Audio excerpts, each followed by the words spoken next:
नमस्कार। प्रादेशिक समाचार के साथ मैं कामिनी। पहले मुख्य समाचार। पूर्व प्रधानमंत्री डॉक्टर मनमोहन सिंह का कल होगा अंतिम संस्कार। राष्ट्रपति, उपराष्ट्रपति और प्रधानमंत्री समेत कई नेताओं ने दी श्रद्धांजलि। राज्य में राजकीय शोक के कारण कल रांची में आयोजित मैया सम्मान योजना कार्यक्रम को सरकार ने किया स्थगित। जल्द होगी नई तिथि की घोषणा। राज्य के स्वास्थ्य मंत्री डॉक्टर इरफान अंसारी ने रिम्स का किया निरीक्षण। अधिकारियों को व्यवस्था में आवश्यक सुधार लाने का दिया निर्देश। एसीबी ने भ्रष्टाचार के खिलाफ की बड़ी कार्रवाई। धनबाद में 2 सरकारी कर्मियों को रिश्वत लेते किया गिरफ्तार। हथियार के साथ 6 अपराधी भी पकड़े गए। और रांची समेत राज्य के कई जिलों में कल से बदलेगा मौसम। आसमान में छाए रहेंगे बादल। कई हिस्सों में हल्के से मध्यम दर्जे की बारिश का पूर्वानुमान। और अब समाचार विस्तार से। पूर्व प्रधानमंत्री डॉक्टर मनमोहन सिंह की अंतिम यात्रा कल सवेरे 9:30 बजे नई दिल्ली में कांग्रेस मुख्यालय से शमशान घाट तक जाएगी। कांग्रेस महासचिव केसी वेणुगोपाल ने बताया कि कल सुबह उनके पार्थिव शरीर को कांग्रेस कार्यालय ले जाया जाएगा, जहां जनता तथा पार्टी कार्यकर्ताओं को उन्हें श्रद्धांजलि अर्पित करने का अवसर मिलेगा। पूर्व प्रधानमंत्री डॉक्टर मनमोहन सिंह का कल नई दिल्ली में 92 वर्ष की आयु में निधन हो गया। वे लंबे समय से उम्र संबंधी बीमारियों से जूझ रहे थे। पूर्व प्रधानमंत्री मनमोहन सिंह के निधन से पूरा राष्ट्र शोक में है। केंद्र सरकार ने उनके निधन पर 7 दिनों का राष्ट्रीय शोक घोषित किया है। राष्ट्रपति द्रौपदी मुर्मू, उपराष्ट्रपति जगदीप धनखड़ और प्रधानमंत्री नरेंद्र मोदी समेत देश के कई नेताओं ने आज नई दिल्ली में पूर्व प्रधानमंत्री डॉक्टर मनमोहन सिंह को उनके आवास पर श्रद्धांजलि दी। बाद में एक वीडियो संदेश में श्री मोदी ने कहा कि मनमोहन सिंह का जीवन भावी पीढ़ी के लिए एक मिसाल है।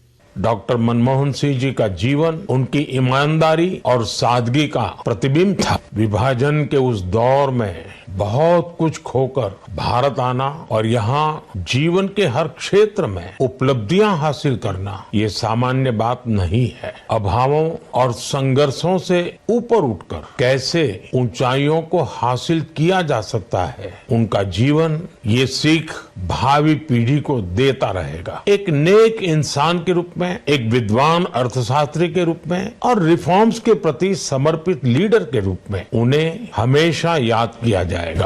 मैं डॉक्टर मनमोहन सिंह जी को सभी देशवासियों की तरफ से श्रद्धांजलि अर्पित करता हूँ।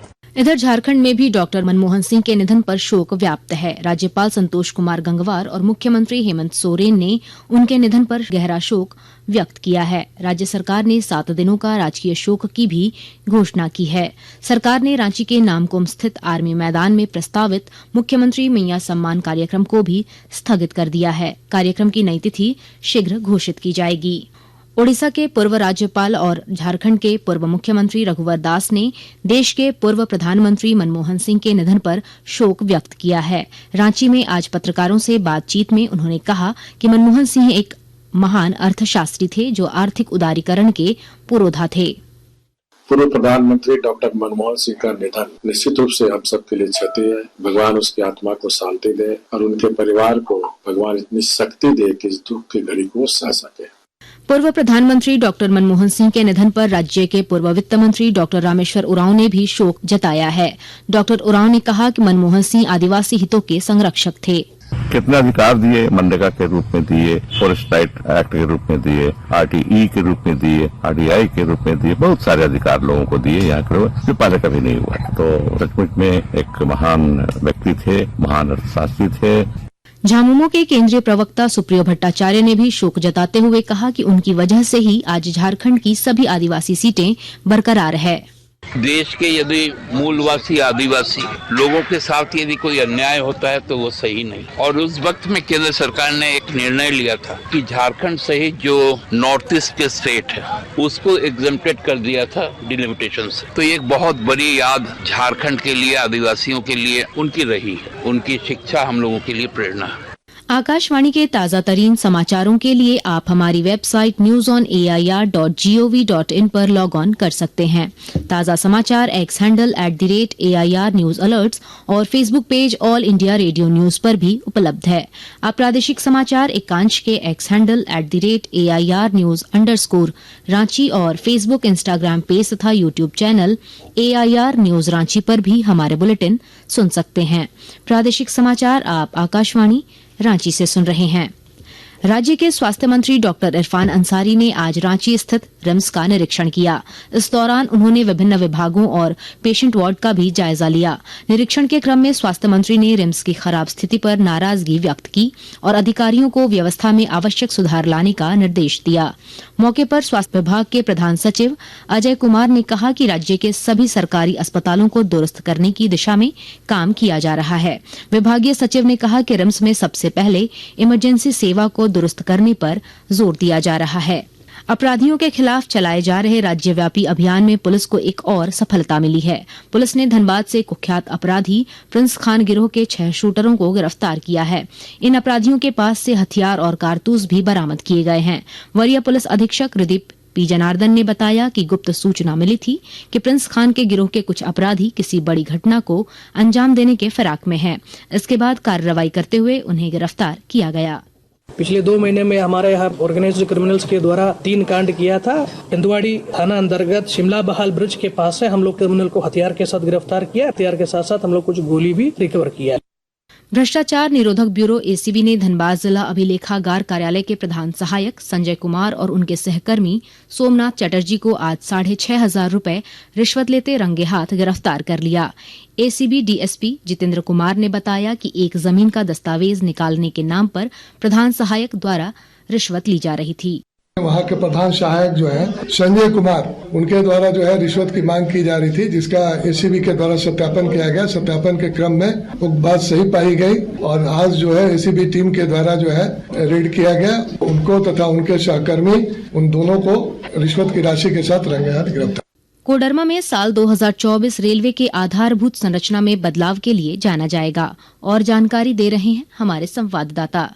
कोडरमा में लगभग 50 करोड़ रुपए की लागत से रेलवे स्टेशन का नया भवन बनकर तकरीबन तैयार हो गया है और मार्च 2025 तक इसकी शुरुआत कर दी जाएगी। कोडरमा में रेलवे के आधारभूत संरचना के विकास के साथ साथ अमृत भारत स्टेशन योजना के लिए भी 30 करोड़ रुपए की राशि मिली है। इससे भी आधारभूत संरचना के विकास में कई कार्य किए जाने हैं। यात्री सुविधाओं में विस्तार के साथ साथ साल 2024 4 नए वंदे भारत और कई वीआईपी ट्रेनों के ठहराव की शुरुआत होने के लिए भी जाना जाएगा। गजेंद्र बिहारी सिन्हा, आकाशवाणी समाचार, कोडरमा। रामगढ़ जिले के रजरप्पा थाना क्षेत्र स्थित सीसीएल कॉलोनी से हाथियों के झुंड को बाहर निकालने में पुलिस और वन विभाग की टीम सफल हो गई है। गौरतलब है कि कल रात कॉलोनी में जंगली हाथियों का झुंड घुस आया था। फॉरेस्ट ऑफिसर नीतीश कुमार ने बताया कि हाथियों को जंगल की ओर भगाने के लिए रामगढ़ में 2 क्विक रिस्पांस टीम का गठन किया गया है। यहाँ पर लगभग सभी क्षेत्र पतरातू को छोड़कर हाथियों से अत्यधिक प्रभावित हैं। इस संबंध में रामगढ़ वन प्रमंडल में 2 क्विक रिस्पांस टीम की स्थापना की गई है, जो कि हाथियों के मूवमेंट को ट्रैक करती है और उनको गांव से दूर रखने की कोशिश करती है। 2 दिन पहले रजरप्पा कॉलोनी में भी हाथियों का आगमन हुआ था। क्यूआरटी टीम ने त्वरित एक्शन लेते हुए उन्हें कॉलोनी से दूर कर दिया और जंगल की ओर उनका मुख कर दिया। राज्य में कल से मौसम में बदलाव देखने को मिल सकता है। मौसम विभाग ने अपने पूर्वानुमान में बताया है कि 28 और 29 दिसंबर को आसमान में बादल छाए रहेंगे और रांची समेत राज्य के कई हिस्सों में हल्के से मध्यम दर्जे की बारिश हो सकती है। मौसम विज्ञान केंद्र रांची के निदेशक अभिषेक आनंद ने बताया कि इस दौरान न्यूनतम तापमान में 1 से 2 डिग्री सेल्सियस तक की बढ़ोतरी हो सकती है। इसके बाद तापमान नीचे आएगा, जिससे ठंड और बढ़ेगी। और बात करें मौसम पूर्वानुमान की, तो आज 27 तारीख में मौसम शुष्क है और कल 28 तारीख से, जैसे कि हम लोगों ने पहले भी पूर्वानुमान में बताया था कि पश्चिमी विक्षोभ का असर झारखंड में भी देखने को मिलेगा। तो इंड्यूस्ड वेस्टर्न डिस्टर्बेंस का, इंड्यूस्ड पश्चिमी विक्षोभ का असर झारखंड में कल से देखने की संभावना है और उसके कारण से झारखंड में कुछ इलाकों में आपको हल्के से मध्यम दर्जे की बारिश भी देखने को मिलेगी। अंत में मुख्य समाचार एक बार फिर। पूर्व प्रधानमंत्री डॉक्टर मनमोहन सिंह का कल होगा अंतिम संस्कार। राष्ट्रपति, उपराष्ट्रपति और प्रधानमंत्री समेत कई नेताओं ने दी श्रद्धांजलि। राज्य में राजकीय शोक के कारण कल रांची में आयोजित मैया सम्मान योजना कार्यक्रम को सरकार ने किया स्थगित। जल्द होगी नई तिथि की घोषणा। राज्य के स्वास्थ्य मंत्री डॉक्टर इरफान अंसारी ने रिम्स का किया निरीक्षण। अधिकारियों को व्यवस्था में आवश्यक सुधार लाने का दिया निर्देश। एसीबी ने भ्रष्टाचार के खिलाफ की बड़ी कार्रवाई। धनबाद में 2 सरकारी कर्मियों को रिश्वत लेते किया गिरफ्तार। हथियार के साथ 6 अपराधी भी पकड़े गए। और रांची समेत राज्य के कई जिलों में कल से बदलेगा मौसम, आसमान में छाए रहेंगे बादल, कई हिस्सों में हल्के से मध्यम दर्जे की बारिश का पूर्वानुमान। इसके साथ ही आकाशवाणी रांची से प्रादेशिक समाचार का ये बुलेटिन समाप्त हुआ। आपसे अगली मुलाकात होगी कल सुबह 8:30 बजे प्रादेशिक समाचार बुलेटिन के साथ। नमस्कार।